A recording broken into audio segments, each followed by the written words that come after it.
All right, so here we are then on the left angle cross of uncertainty with the 6-2 profile.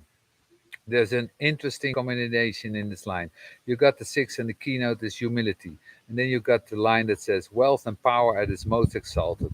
14-6 love this line, but it doesn't mean anything. It really has to be earned. And 14-6 have the most complex roof program. Like any six, they're going to go through dilemmas. And this is the sun earth axis. By the way, in terms of the exalted and the detriment, all of it is nice. All of it sounds wonderful. It's very positive. Even the detriment is positive. The enlightened recognition that material success is God will. Well, how nice. But you don't get that when you're born. You don't get that when you're in your Saturn phase. As a matter of fact, in your Saturn phase, there is no pessimism. There is no enlightened recognition of anything. There's simply the upsetness of the pessimism and nothing else. The other side is that material success was unavoidable. In other words, you go from God to no choice. It's the same thing. It doesn't matter how you look at it.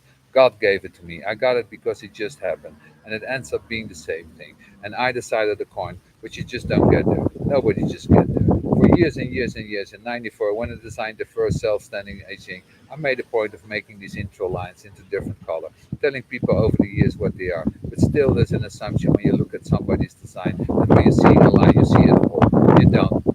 It's a development growth process. And whenever you're seeing six line, you know right away that this is a process that in fact doesn't mature for 50 years if you're lucky enough to live that long. I was in Toronto about 2 months ago and I got a real blast of American commercial television. You would get all these ads where somebody's very ill and they've been saved by a certain medication. It's usually middle-aged coupled with a suburban home and their nice garden. They have this whole thing and how relief and how God and how thank you this drug was the answer with whatever.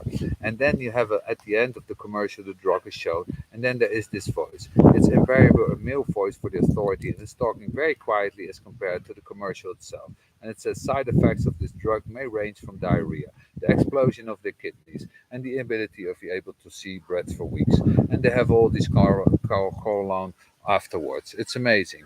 And you have to see that when you're looking at the sixth line, you have to understand this dilemma. You've got to go through the third line business. Never mind about the wealth and the glory and the blah, blah, blah. The wisdom has to be earned. You've got to get there. You have to get there and go there to be able to see it that the all six lines beings are threatened by their first 28 years on this planet, that they are locked into a way of seeing the world that creates a Maya that's very difficult to shatter. At the moment, you see the line like this, you have to understand there is the potential. All things light carry this metamorphosis, this enlightened recognition that material success was God will. Now you think about materialism as a greed engine, and everybody says materialism is not God's will, it's my hard work. I just get paid by doing my work. I do my job. Forget about God will and forget about no choice. Whoa, sorry you're poor. That's the way it is. Hey, bang bang, don't tell me that story. I don't want to hear no choice. So you can see that the 46 is consulted and it may be, and it really is. I would love to see everyone understand that the way in which is choicelessness, it's all choicelessness, and it's truly enlightenment to recognize that and to see you get what you get, and you don't. And if you don't get it, you don't get it. It's what it is. For the individual, in many ways, it's more natural to grasp this. The individual doesn't have the same dependency. When the collective sees a lack of material, it worries deeply because it worries for what it shares with. When the tribe is threatened materially, it worries deeply because it knows it needs to support others to be supportive of others. The individual can actually find grace with nothing. That's why the potential of this exaltation in this very, very individual energy. The metamorphosis that recognizes this for me alone to what it is. Now, obviously, that is a transcendent expansion of consciousness. Not everybody gets there. So not everybody gets to this wealth and power. Not everybody that has the 14-6 is going to be able to enter exercise power or going to be able to retain power. And they're not going to necessarily be enlightened in their recognition. What you will see is a false humility, and you will see the hypocrisy of the sixth line emerge. And whenever you're dealing with the sixth line, you're always dealing with the potential of that hypocrisy. And it's that hypocrisy that can make this aspect so ugly. Then we go to the sixth tree. The sixth tree has a real dilemma, and the dilemma that it comes out of this exaltation of power. How beautiful it is to finally have the power and to finally have the power to drive the direction. But then As I was trying to allude to this morning out of step, the dilemma that in order to really put the power to work, enormous activity is necessary. It's just necessary. This is an incredible busy planet. When we're dealing with the 14 is saying, look, I know I'm going to die. It's clear that I'm going to die. But the only thing that is going is worthwhile for me to be in here in this process if I get rich or have power. In other words, I have power or I have wealth. It's worthwhile to have them here. That's quite a criterion.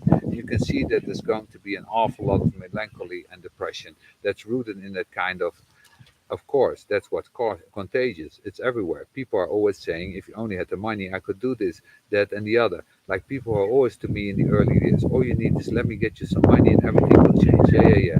But the truth is, if it comes, it comes. You can't stuck on that. You can't stuck on saying, wait, I can't do this because the contagion in society is life is worthless if you're not rich or powerful, and that means on all levels of the strata. It's not about super rich or superpower. It's about the variations in between. And then you end up with class structures. You end up with financial problems. You end up with all this stuff. It's kind of like I wish we could do a comedy return because the sixth rule looks at the 34 1 3 and it's like, oh boy, the 46 is really good at getting the power. After all, that's his job. Get the power. It knows something about using the power, and using the power is something else. Whoa, it's something else. It's like the first time somebody tries to learn how to drive. And what happens when they put their foot on either the gas or on the brake, you know right away that your life is at risk. And you better have your seatbelt on because you're either going to be slammed forward as the car lurches ahead or you're going to be slammed again. And when they jam on the brakes, because they're so subtlety and nuance in how you use the impactful, empowering power. It's like when people learn how to use a gear shift. It's the same thing. Grinding noise. You can go back and forth, and it's great. You have all this power. But if you can't drive the car properly, you got a problem. So it's the movement by the use of the power. And the 6-3, because it's always up and down, it's always looking over there. The 6-3 is always trying to figure out how to use the power. And for them, it's often a block because it ends up being how we use the power. But they don't know how to use it.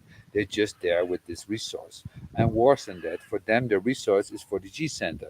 It's not what's beside them. That's weird, 34, that is there, over there, and on the side, they're pointing up there. And the use of power is over there, and they get very confused, and they're not exactly the ones what they're going to see with great material success.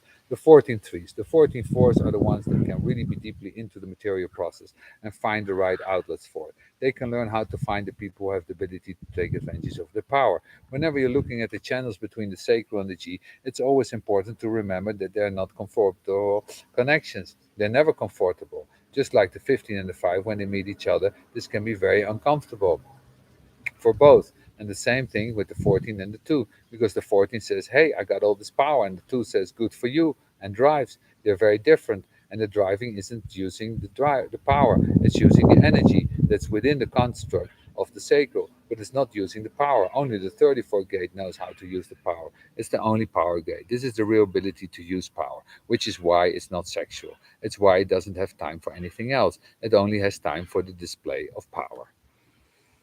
So then we go to the 34 gate. Thank you, finally.